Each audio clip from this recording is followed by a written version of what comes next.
I mean, it comes across like that to a lot of people. We're looking at how close this race is. And, you know, we had the town hall with Harris this week. We heard from voters saying, I want specifics from her. I want to know what my taxes are going to look like when I'm filing them in April if she's in the Oval Office. You don't hear him talk in depth about policies at all. And so you can get by with just sound bites. You can get by with being loud and boisterous and salesy. Having known him for 25 years, early on in the early 2000s, you can have a legitimate conversation with him. Did you hear about Trump's latest Twitter meltdown? It's comedy gold, folks. But here's the million-dollar question. How can a guy who can't handle a tweet be trusted with nuclear codes? Seriously, we're not talking rocket science here. We're talking about a president who thinks tariffs are some kind of fancy French pastry. Stay tuned to see just how deep this rabbit hole of incompetence goes. Before we move on, I'd like to ask you a small favor. If you appreciate this content, please take a second to like this video and subscribe to the channel. Over 98% of you watch the videos without subscribing. It costs you nothing, but it makes a huge difference to us. So, did you click the subscribe button? Great, thank you so much. Now back to the video. So, what's got our orange friends undies in a bunch this time?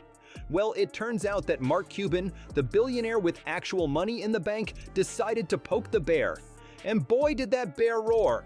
Do you think voters see it that way? I mean, obviously it was a major issue for Biden. He's not in this race anymore because of it. They don't see Trump the same way? No, not at all. Because Trump never is intellectual about anything.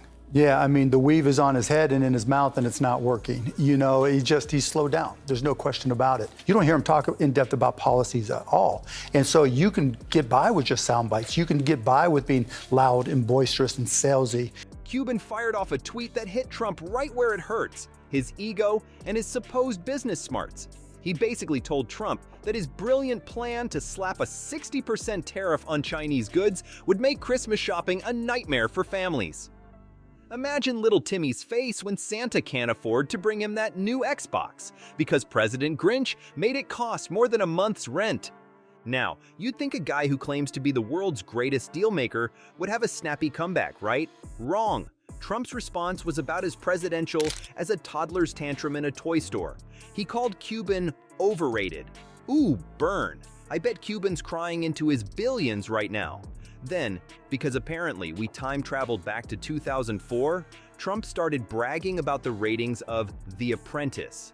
Yeah, because that's totally relevant when we're talking about the economy, Donnie. But wait, it gets better.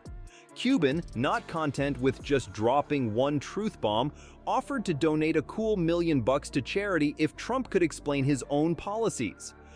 You know, when you look at your surrogacy for Harris, you've been out there stumping for her, making the argument for her. I mean, it comes across like that to a lot of people. We're looking at how close this race is. And, you know, we had the town hall with Harris this week. We heard from voters saying, I want specifics from her. I want to know what my taxes are going to look like when I'm filing them in April if she's in the Oval Office. I mean, this is our country. It's beautiful. We love it. I'm still part of the older generation. Love it or leave it. It's just now it's talking point, talking point, talking point. And I just don't see. You can see he's declined. It's just reality. Father Time is undefeated. Talk about putting your money where your mouth is.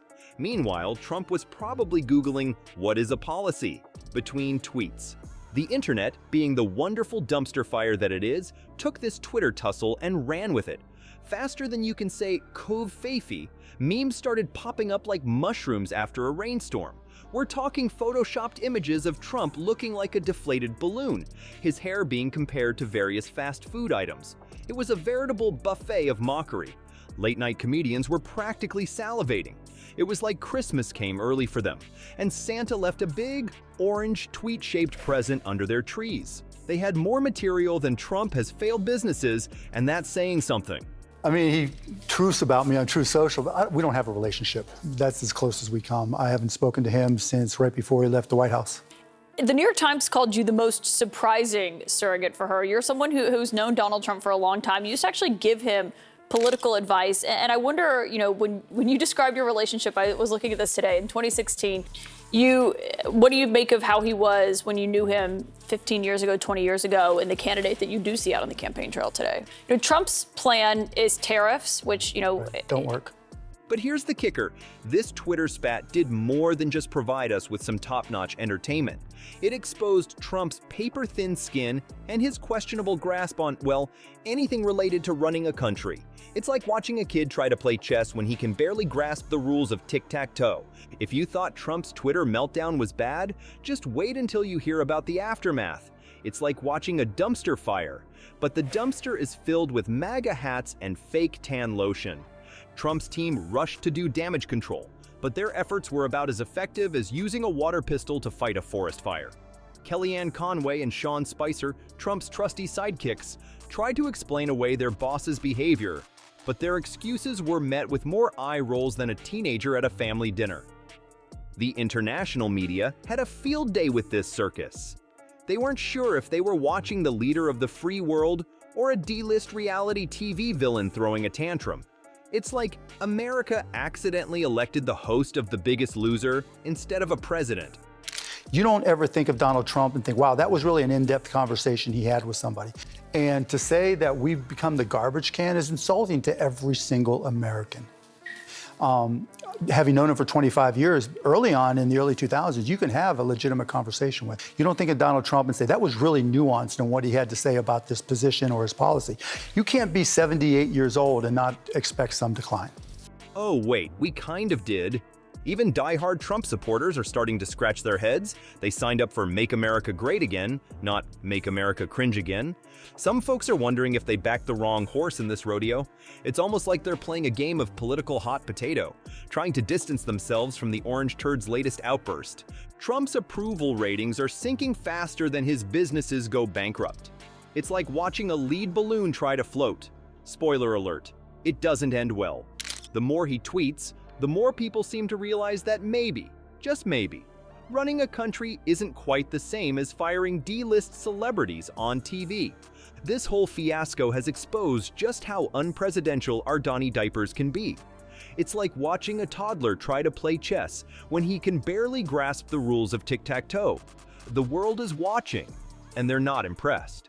They're grabbing popcorn, but not for the State of the Union, more like for the state of confusion. As the dust settles on this latest Trump tornado, one question remains. Is this the beginning of the end for our grumpy Trumpy? Or is it just another day in the reality show we call American politics? Well, folks, it looks like our pal Donnie Diapers might be in over his toupee this time. You know how they say power corrupts? Well, in Trump's case, it's more like power exposes. Political eggheads are comparing the orange turd to historical big shots who got too big for their britches. One analyst even said Trump's acting like a kid running a lemonade stand with nuclear codes. Yikes. From reality TV star to Twitter tragedy, Trump's journey is basically a cautionary tale of what happens when you let your ego run wild. Maybe running a country isn't as easy as pointing at people and yelling, "You're fired." Who knew, right? As for Trump's future, let's just say Twitter might not be the best place to run a presidency. But hey, at least he's still got those huge ratings from The Apprentice to keep him warm at night.